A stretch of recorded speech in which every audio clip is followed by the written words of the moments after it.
ئێمە وەکو ئەنجومەنی خەلیفانی کۆمەڵ ئیسلامی بە هاوکاری ڕێکخراوی هاواری خێرخوازی لە پرۆژەیەکی گەورە و ناوازەدا ئەمڕۆ هەستاین بە دابینکردنی جلوبەرجی جەژن بۆ زیاتر لە 900 منداڵ لە بێباوکان و کەم دەرامەتان. طبعاً ئەو جۆرە کارانە ئێمە وەکو ئەنجومەنی خەلیفانی کۆمەڵ ئیسلامی سپاس و دەستخۆشی لە ڕێکخراوی هاواری خێرخوازی ئەکەین کە بەو کارە پیرۆزە هەستان بە بۆنەی نزیکبوونەوەی جەژنی قوربانی پیرۆز.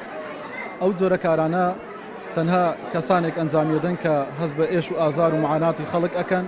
لە ڕاستیدا لە وڵاتێکی وەکو وڵاتی کوردستان کە وڵاتێکە پڕ لە داهاتە، وڵاتێکی دەوڵەمەندە یان ئەتوانین بڵێن لەسەر دەریای نەوتە، بەڵام بەداخەوە دەسەڵاتدارانی کوردستان بێباکن لە بژێوی ژیانی خەڵک و بێباکن لە ئاستی خراپی بژێوی ژیانی خەڵک بە شێوەیەکی گشتی.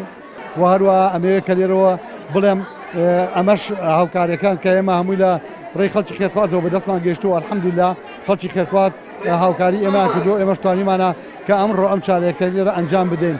خوا گەورە پاداشی بە خێران کاتەوە باتەوە و خوا گەورە نمونەی خێرخوازان زۆر کە بەڕاستی ئەگەر خێرخوازان نەبوونا ئێمەش نەمانتوانی ئەم کار و چالاکیانە ئەمڕۆ ئەنجام بدەین.